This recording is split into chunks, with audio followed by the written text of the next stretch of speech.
경은 자신이 왜 아직 이 자리에 있다고 생각하는가? 전하의 크신 은혜 때문이옵니다. 은혜라고만 생각한다면 경은 그 은혜를 갚을 방법을 모르는 것이다. 사위가 사람을 죽였습니다. 그런데도 나리께서는 이 일을 덮으려 하십니까? 사원부 관리의 목소리가 귓가에 맴돌았습니다. 그것은 질문이 아니었습니다. 고발이었습니다. 나를 향한 정면의 고발이었습니다.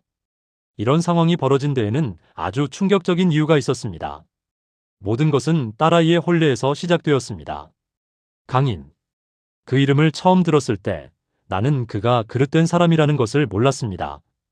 아니, 솔직히 말하자면 알면서도 외면했던 것인지도 모릅니다. 사람이란 자식 앞에서는 눈이 멀게 마련이니까요. 딸아이가 그를 좋아했고 그것으로 충분하다고 생각했습니다. 그 판단이 얼마나 어리석은 것이었는지는 훗날에야 깨달았지만 그때의 나는 그저 아비였을 뿐이었습니다. 강인은 성품이 거칠었습니다. 그것은 사위로 맞아들인 뒤에도 감추어지지 않았습니다. 술을 즐겼고 분을 잘 참지 못했으며 아랫사람을 함부로 대하는 버릇이 있었습니다. 내가 여러 차례 타일렀지만 그는 웃으면서 듣는 척할 뿐이었습니다. 장인이 높은 자리에 있다는 것이 그를 더욱 방자하게 만들었는지도 몰랐습니다. 그 일이 벌어진 것은 어느 봄날이었습니다. 강인의 집 노비 하나가 그의 눈밖에 났습니다. 이유는 사소했습니다. 심부름을 게을리했다거나 말대꾸를 했다거나 그런 하찮은 것이었습니다. 그런데 강인은 그 노비를 때렸습니다. 한두 번이 아니었습니다. 분이 풀릴 때까지 멈추지 않았습니다. 노비는 그날 저녁 숨을 거두었습니다. 소식을 들었을 때 내 발이 굳어버렸습니다. 사람이 죽었습니다. 그것도 내 사위의 손에. 법도대로라면 이 일은 곧바로 관아에 보고되어야 했고 강인은 그에 합당한 처벌을 받아야 했습니다. 노비라 하여도 사람의 목숨은 목숨입니다. 그것은 내가 평생 믿어온 원칙이었습니다. 그러나 나는 망설였습니다. 딸아이의 얼굴이 떠올랐습니다. 갓 시집간 딸이었습니다. 남편이 죄인이 되면 딸아이의 인생은 어찌 되는 것입니까? 그 아이가 무슨 죄란 말입니까? 나는 사흘을 잠 못 이루며 혼자 그 무게를 짊어졌습니다. 원칙과 부정 사이에서 나는 결국 아비의 마음을 선택했습니다. 사람을 움직였습니다. 말을 전했습니다. 이 일을 조용히 묻어달라고, 사위의 집 문제이니 크게 다루지 말아달라고. 직접 나서지는 않았습니다. 그러나 내 이름이 움직이면 사람들이 알아서 따라온다는 것을 나는 잘 알고 있었습니다. 그게 권력이라는 것이었습니다. 쓰지 않는 척하면서도 쓰고 있는 그 더러운 것. 그러나 세상은 내 뜻대로 돌아가지 않았습니다. 사원부는 이미 이 일을 알고 있었습니다. 노비의 죽음은 소문처럼 퍼졌고 그 소문 속에 내 이름이 함께 얹혀 있었습니다. 황희가 덮으려 한다. 황희의 사위가 사람을 죽였는데 황희가 맡고 있다. 말은 빠르고 권력자를 향한 눈은 더욱 날카롭습니다. 내가 조용히 처리했다고 믿었던 그 순간에도 이미 상소는 준비되고 있었습니다.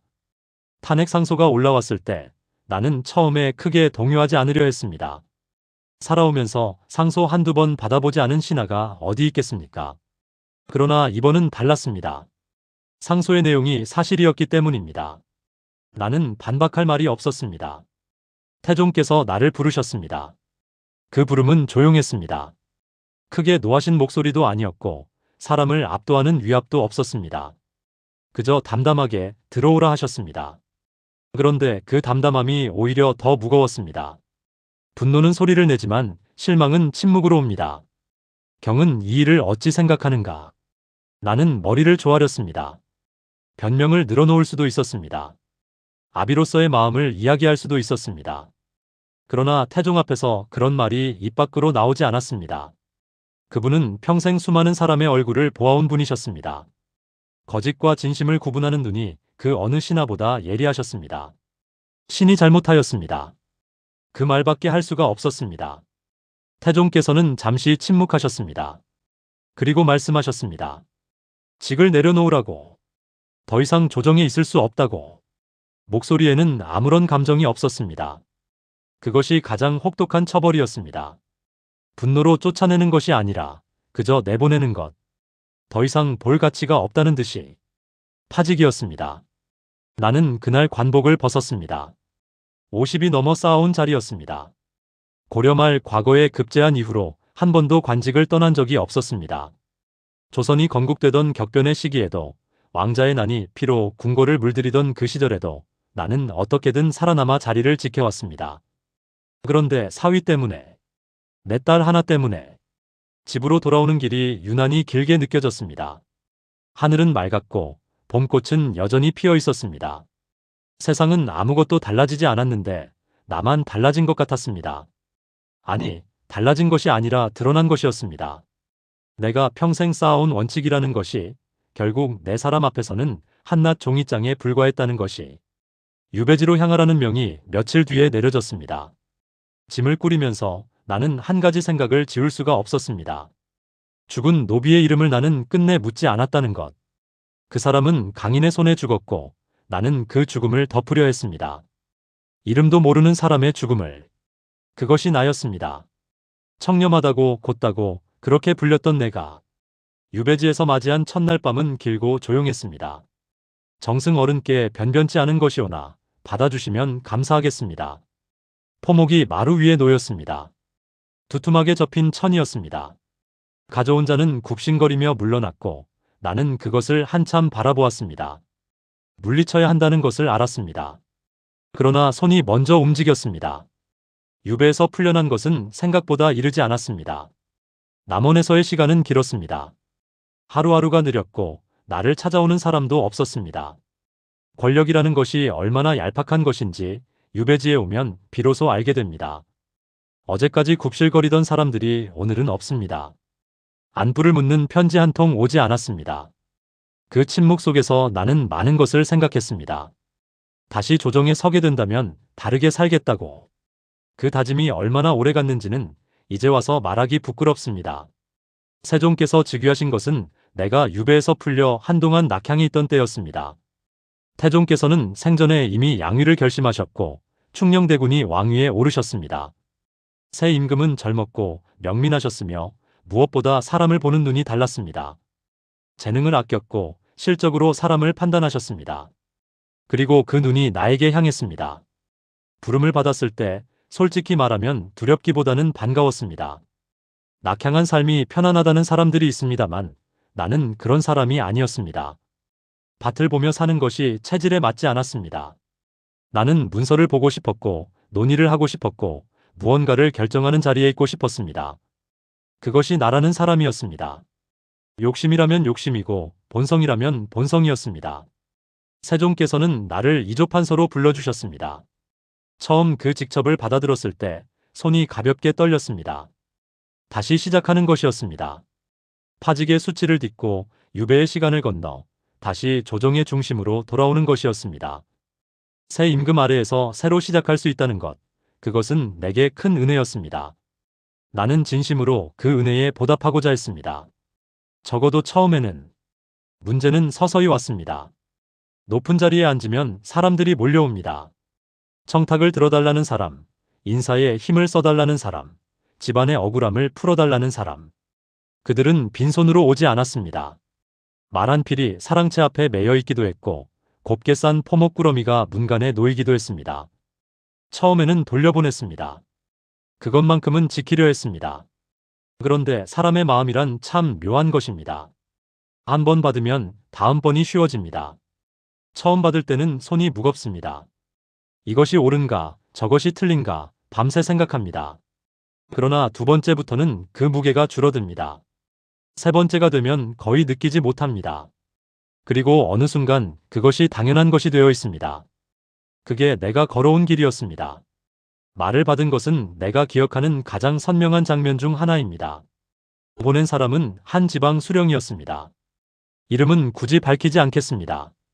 그는 자신의 인사를 원했고 나에게 청을 넣었습니다. 그리고 며칠 뒤 건장한 말 한 필이 내 집 마당에 들어왔습니다.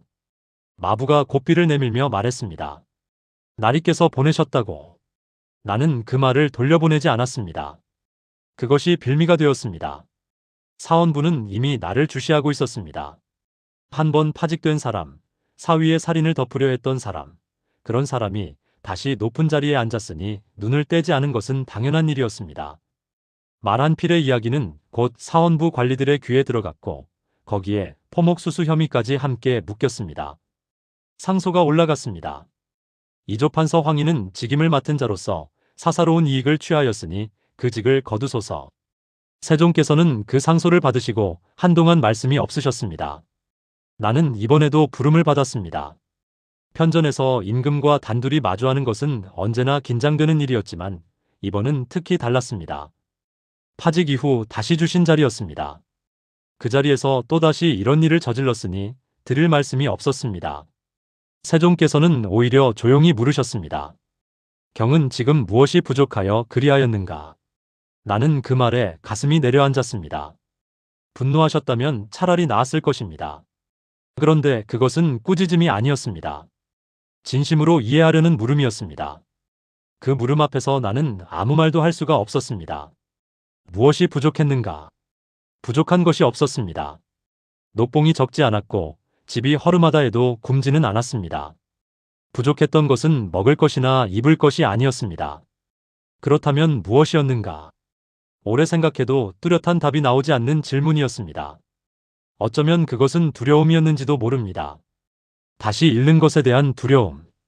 또다시 낙향하고 또다시 침묵 속에서 남은 날을 보내게 될지도 모른다는 그 공포. 나를 찾아오는 사람들을 통해 내 자리가 확인되는 느낌. 그들이 가져오는 것들이 단순한 물건이 아니라 나의 영향력에 대한 증거처럼 느껴졌던 것. 그 심리를 나는 오랫동안 인정하지 않으려 했습니다.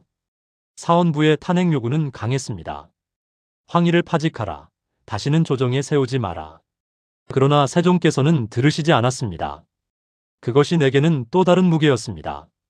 임금이 나를 지켜주시는 것이 감사하면서도 그 보호 아래에서 내가 점점 더 뻔뻔해지고 있다는 것을 나는 느끼고 있었습니다. 용서받는 데 익숙해지면 사람은 경계를 잊습니다. 세종의 신뢰가 나를 살렸지만 동시에 나를 조금씩 무뎌지게 만들고 있었습니다. 그 두 가지가 함께였습니다. 밤에 혼자 앉아있으면 그런 생각이 들었습니다. 나는 과연 세종께 충성하는 것인가? 아니면 세종의 비호를 이용하는 것인가? 그 경계가 내 안에서 점점 흐릿해지고 있었습니다. 선명하게 알면서도 모른 척하는 것, 그것이 가장 나쁜 종류의 부정이라는 것도 알고 있었습니다. 등불이 꺼지고 나서도 한참을 앉아 있었습니다. 황희를 당장 파직하소서. 이자를 조정해 두는 것은 나라의 기강을 무너뜨리는 일이옵니다. 사원부 장령의 목소리는 떨리지 않았습니다. 확신에 찬 목소리였습니다. 그리고 그 상소는 처음이 아니었습니다. 탄핵은 한 번으로 끝나지 않았습니다. 한 번 표적이 된 사람은 계속 표적이 됩니다. 사원부와 사간원의 관리들은 내 이름을 상소에 올리는 것을 멈추지 않았습니다. 뇌물수수, 직권 남용, 사사로운 청탁 수용. 혐의는 조금씩 달랐지만 결론은 언제나 같았습니다. 황희는 정승의 자리에 있어서는 안 된다는 것. 나는 그 상소들을 일일이 알고 있었습니다. 조정에서 어떤 말이 오가는지는 숨길 수가 없습니다.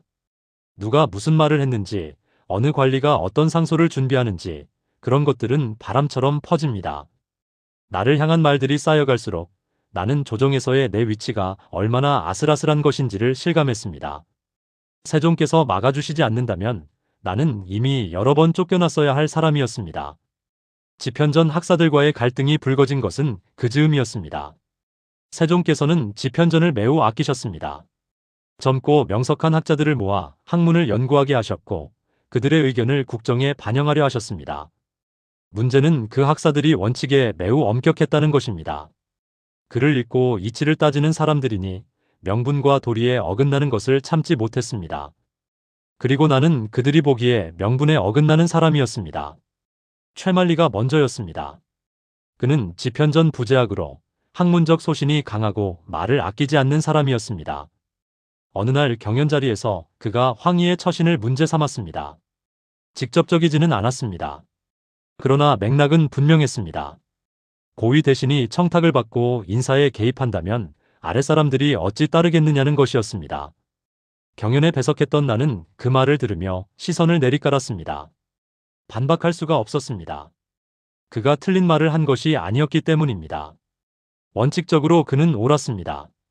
나는 그것을 알면서도 아무 말을 하지 않았습니다. 침묵으로 그 자리를 넘겼지만 그 침묵이 나를 더 작게 만들었습니다. 이후 집현전 학사들 사이에서 나를 바라보는 시선이 달라졌습니다. 그들은 대놓고 무시하지는 않았습니다. 그럴 위치가 되지 않았으니까요. 그러나 경연에서 의견을 낼 때, 인사 문제를 논의할 때, 그들은 종종 내가 없는 것처럼 논의를 진행했습니다.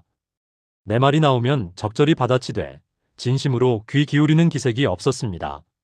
그것은 무시보다 더 묘한 것이었습니다. 말하자면 형식적인 존중이었습니다. 자리 때문에 지키는 예의였습니다. 나이 든 사람이 젊은 학자들에게 그런 시선을 받는 것은 생각보다 쓸쓸한 일이었습니다. 그러던 중 또 다른 혐의가 불거졌습니다. 한 지방 수령이 부임 과정에서 나를 통해 청탁을 넣었다는 것이 알려졌습니다. 이번에는 단순한 소문이 아니었습니다. 당사자가 신문 과정에서 진술을 했고 내 이름이 명확히 언급되었습니다. 사원부는 이것을 빌미로 다시 상소를 올렸습니다. 이번에는 어조가 전보다 훨씬 강했습니다.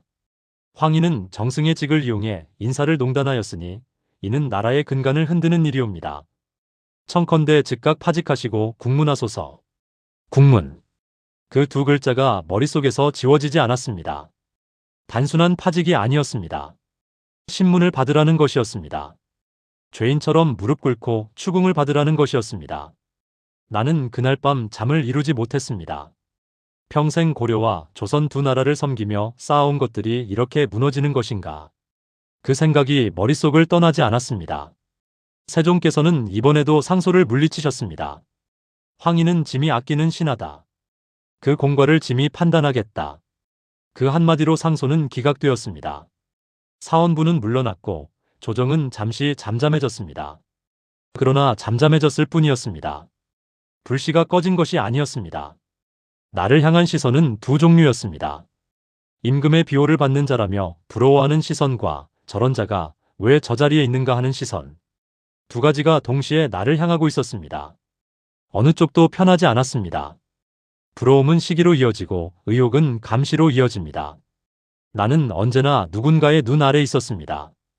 그 무렵 내가 가장 힘들었던 것은 탄핵 자체가 아니었습니다. 혐의 중 일부가 사실이었다는 것이었습니다. 전부는 아니었습니다. 과장된 것도 있었고 사실과 다른 것도 있었습니다. 그러나 뿌리가 전혀 없는 이야기가 아니었습니다. 나는 그것을 알았습니다. 억울하다고 소리치고 싶은 마음과 그럴 자격이 내게 있는가 하는 마음이 번갈아가며 들었습니다. 억울함과 자책 사이에서 어느 쪽도 선택하지 못한 채 나는 그냥 버텼습니다. 버티는 것이 내가 할 수 있는 전부였습니다. 사직서를 올리면 끝날 일이었습니다. 그러나 나는 그것을 하지 않았습니다. 세종께서 지켜주시는 한 나는 그 자리에 있겠다는 것. 그것이 충성인지 뻔뻔함인지 나는 아직도 구분이 되지 않습니다. 밤마다 촛불 하나를 켜두고 문서를 보았습니다. 탄핵 상소가 올라가는 날에도 집현전 학사들이 내 뒤에서 수군거리는 날에도 나는 문서를 보았습니다. 처리해야 할 일이 있었고 결정해야 할 것이 있었습니다. 나라의 일은 내가 욕을 먹는 동안에도 멈추지 않았습니다. 그것만큼은 내가 확실히 할 수 있었습니다. 사람들이 나를 어떻게 보든 일만큼은 흉을 보지 못하게 하겠다는 것. 그것이 그 시절 내가 붙들었던 유일한 자존심이었습니다. 황희를 파직하지 않으시렵니까? 저나 저자를 두고서는 조정의 기강이 서지 않습니다. 신하들의 목소리가 편전을 가득 채웠습니다. 그러나 세종께서는 끝내 고개를 돌리지 않으셨습니다. 그 침묵이 무엇을 의미하는지 나는 문 밖에서 듣고 있었습니다. 세종께서 나를 곁에 두신 것은 단순한 총애가 아니었습니다. 그것을 내가 깨달은 것은 한참 뒤의 일이었습니다. 처음에는 임금의 은혜라고만 생각했습니다. 탄핵이 거듭 기각될 때마다 나는 그것을 세종께서 나를 아끼시기 때문이라고 받아들였습니다. 그러나 그것은 절반만 맞는 생각이었습니다. 세종께서 나를 붙드신 데에는 냉철한 이유가 있었습니다. 나라를 운영하는 것은 원칙만으로 되지 않습니다. 세종께서는 이상을 품으신 분이었지만 동시에 현실을 정확히 보시는 분이었습니다. 집현전 학사들은 학문이 깊었고 도리에 밝았지만 실제 국정을 굴리는 것은 다른 문제였습니다. 수십 개의 사안이 동시에 올라오고 각 부처가 서로 다른 의견을 낼 때 그것을 조율하고 결론을 이끌어내는 것은 오랜 경험과 감각을 요하는 일이었습니다. 그것을 나는 할 수 있었습니다. 의정부에서 서사제가 본격적으로 운영되던 시기 나는 영의정으로서 그 중심에 있었습니다. 육조에서 올라오는 사안들이 의정부를 거쳐 임금께 보고되는 구조였습니다. 하루에 처리해야 할 문서가 수십 건이었고 각 사안마다 이해관계가 얽혀 있었으며 결정 하나가 잘못되면 여파가 수년을 갔습니다. 나는 그 흐름을 읽었습니다. 어디서 막히는지, 어느 지점에서 조율이 필요한지, 어떤 신하가 어떤 성향을 가지고 있는지, 수십 년의 관직 생활이 쌓아준 것들이었습니다. 세종께서 그것을 모르실 리 없었습니다. 대명 외교가 특히 그러했습니다. 명나라와의 관계는 조선에게 언제나 예민한 문제였습니다. 사신이 올 때마다 의전을 갖추어야 했고 요구하는 것이 있으면 적절히 대응해야 했으며 조공의 규모와 내용을 둘러싼 협상은 매번 긴장을 수반했습니다. 문서 하나를 잘못 쓰거나 예를 어긋나게 갖추면 외교적 문제가 불거졌습니다. 나는 그 자리에서 수차례 실무를 처리했습니다. 명나라 사신들의 성향을 파악하고 어느 선에서 양보하고 어느 선은 지켜야 하는지를 감각적으로 알았습니다. 젊은 학사들이 원칙을 말할 때 나는 현실을 보았습니다. 그 차이가 세종께는 중요했던 것입니다. 원칙을 말하는 사람은 많았습니다. 그러나 원칙과 현실 사이에서 실제로 일을 처리하는 사람은 드물었습니다. 나는 흠이 있는 사람이었지만 동시에 일을 아는 사람이었습니다. 세종께서는 그 두 가지를 함께 보셨습니다. 어느 날 세종께서 나를 편전으로 부르셨습니다. 신하들이 모두 물러난 뒤였습니다. 조용한 자리였습니다. 세종께서는 한동안 말씀 없이 창밖을 보시다가 입을 여셨습니다. 경은 자신이 왜 아직 이 자리에 있다고 생각하는가? 나는 순간 숨이 멎는 것 같았습니다. 그 질문은 단순하지 않았습니다. 답을 요구하는 것인지 아니면 스스로 생각해 보라는 것인지. 나는 천천히 머리를 조아렸습니다. 전하의 크신 은혜 때문이옵니다. 세종께서는 짧게 웃으셨습니다. 기분 좋은 웃음이 아니었습니다. 무언가를 알고 계신 듯한 그런 웃음이었습니다. 은혜라고만 생각한다면 경은 그 은혜를 갚을 방법을 모르는 것이다. 그 말이 가슴에 박혔습니다. 나는 그날 이후 오랫동안 그 말을 되새겼습니다. 세종께서 나를 두신 것은 감정이 아니었습니다. 계산이었습니다. 냉정하게 말하자면 그러했습니다. 나의 능력이 필요했고 나는 그 필요에 의해 보호받고 있었던 것입니다. 그것을 은혜라고 부를 수 있는가? 아니면 그것은 거래였는가? 두 가지를 오래 생각했습니다. 그러나 그 계산 속에도 세종께서는 나를 사람으로 대해주셨습니다.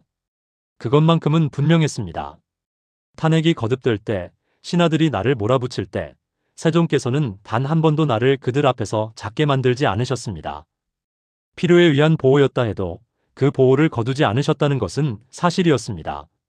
나는 그것에 보답하고 싶었습니다. 다른 방식으로.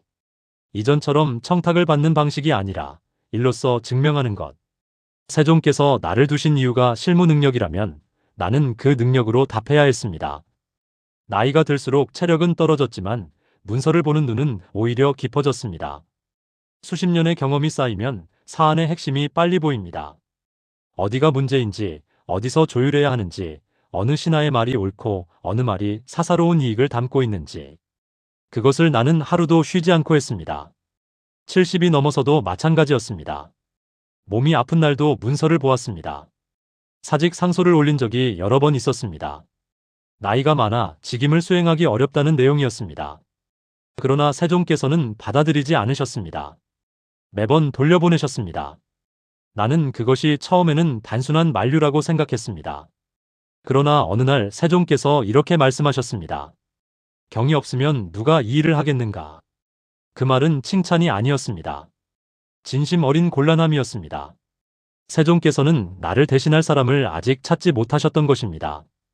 그 말을 들으며 나는 복잡했습니다. 내가 대체 불가능한 존재라는 것이 자랑스러우면서도 한편으로는 그것이 내가 조정에서 내려오지 못하는 이유가 되고 있다는 것이 씁쓸했습니다. 묶여있는 것인지 남아있는 것인지. 그 경계가 세월이 갈수록 흐릿해졌습니다.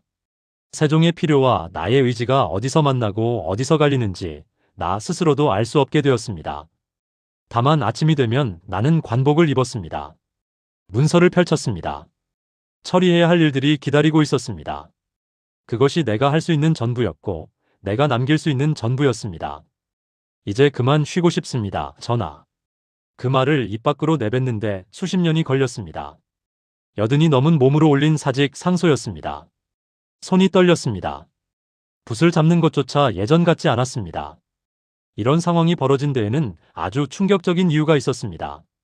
세종께서 마침내 허락하셨습니다. 치사. 나이가 들어 벼슬에서 물러나는 것을 그렇게 부릅니다. 87의 나이였습니다. 조선개국 이후 그 나이까지 영의정 자리를 지킨 사람은 없었습니다. 스스로 자랑스럽다고 느끼기엔 너무 많은 것을 알고 있었습니다.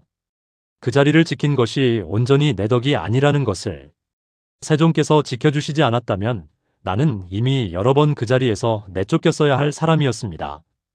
관복을 마지막으로 벗던 날, 이상하게도 아무 감정이 없었습니다. 울컥할 것이라고 생각했습니다. 수십 년을 입어온 옷이었으니까요. 그런데 막상 벗고 나니 그저 천조각이었습니다. 묵직하게 느껴지던 것이 손에서 내려놓으니 그냥 가벼웠습니다. 사람이 어떤 것에 의미를 부여하는 동안만 그것이 무겁습니다. 내려놓는 순간 그 무게는 사라집니다. 집으로 돌아왔습니다. 오래된 집이었습니다. 담장이 낡았고 마루가 삐걱거렸으며 비가 오면 천장에서 새는 곳이 있었습니다. 사람들은 그것을 보고 청렴함의 증거라고 했습니다. 영의정이 저리 소박하게 산다고, 황이 정승의 청빈함은 본받을 만하다고. 그 말을 들을 때마다 나는 속으로 쓴웃음을 지었습니다. 청빈이 아니었습니다. 그냥 오래된 집이었습니다. 고칠 생각을 하지 않았던 것은 맞습니다. 그러나 그것이 원칙 때문이었다고 말하기는 어렵습니다. 바쁘게 살다 보니 집을 돌볼 겨를이 없었고 나이가 들수록 그런 것에 마음이 가지 않았습니다.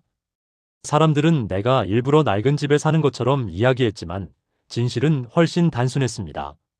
그런데 세상은 그 단순한 진실보다 그럴듯한 이야기를 좋아합니다. 치사 이후 나에 대한 이야기들이 돌기 시작했습니다. 황희 정승은 청렴하셨다. 평생 낡은 초가에 사셨다. 권력 앞에서도 굽히지 않으셨다. 그 이야기들이 퍼질수록 나는 점점 내가 아닌 다른 사람이 되어가고 있었습니다. 실록에 기록된 사람과 사람들의 입에서 오가는 사람이 전혀 다른 인물이었습니다. 나는 그 두 기록 사이 어딘가에 있었습니다. 실록은 정직합니다. 사헌부에 탄핵 상소가 기록되어 있고 내 혐의가 적혀 있으며 세종께서 그것을 여러 번 묵살하셨다는 것도 남아 있습니다. 수십 년 뒤 누군가 그 기록을 펼쳐보면 황이라는 사람이 어떤 사람이었는지를 있는 그대로 볼 수 있을 것입니다. 그것은 두렵기도 하고 한편으로는 안도스럽기도 했습니다. 적어도 기록만큼은 나를 미화하지 않을 것이니까요. 그러나 기록이 전부는 아닙니다. 사람들의 기억은 기록과 다른 방식으로 움직입니다. 세월이 지나면 세부가 흐려지고 윤곽만 남습니다. 그 윤곽이 단순할수록 오래 살아남습니다. 청렴한 정승, 낡은 초가, 그것이 내 윤곽으로 굳어가고 있었습니다. 내가 무엇을 했고 무엇을 하지 않았는지보다 어떤 이미지로 남는가가 역사에서는 더 오래 지속됩니다. 그 아이러니를 나는 살아서 목격했습니다. 치사 이후 나를 찾아오는 사람들이 있었습니다. 후학들이었습니다. 가르침을 청한다고 했습니다. 그들이 내게 묻는 것은 대부분 비슷했습니다. 어떻게 하면 청렴하게 살 수 있습니까? 어떻게 하면 권력 앞에서도 원칙을 지킬 수 있습니까? 나는 그 질문들을 들으며 한동안 말을 잃었습니다. 내가 그 질문에 답할 자격이 있는 사람인가? 그들에게 진실을 말해야 하는가? 아니면 그들이 원하는 대답을 해야 하는가? 나는 그 갈림길에서 매번 망설였습니다. 진실을 말하면 그들이 실망할 것이었습니다. 그러나 원하는 대답을 하면 나는 내가 평생 해온 것을 또 한 번 반복하는 것이었습니다. 보여주고 싶은 것만 보여주고 감추고 싶은 것은 감추는 것. 결국 나는 이렇게 말했습니다. 나는 좋은 사람이 아니었어. 다만 일만큼은 놓지 않으려 했어. 그 말이 전부였습니다. 더 이상 덧붙이지 않았습니다. 그들이 그 말을 어떻게 받아들였는지는 모릅니다. 아마도 겸손한 말씀이라며 더욱 존경했을지도 모릅니다. 사람들은 듣고 싶은 대로 듣습니다. 세종께서 먼저 가셨습니다. 내가 치사한 지 몇 해 지나지 않아서였습니다. 그 소식을 들었을 때 나는 한동안 아무것도 할 수가 없었습니다. 세종은 나에게 임금이었지만 그 이상이기도 했습니다. 내가 쫓겨나야 했던 수많은 순간에 나를 붙든 사람이었습니다. 그분이 없었다면 내 인생 후반은 존재하지 않았습니다. 그 빚을 갚았는가 스스로에게 물었습니다. 모르겠습니다. 여전히 모르겠습니다. 살면서 한 번도 확신하지 못한 것이 그것이었습니다. 내가 세종께 충성했는가 아니면 세종의 비호 아래 살아남았는가. 그 경계를 나는 끝내 명확히 그을 수가 없었습니다. 어쩌면 그 두 가지가 동시에 사실이었는지도 모릅니다. 87. 긴 삶이었습니다. 고려에서 태어나 조선을 살았습니다.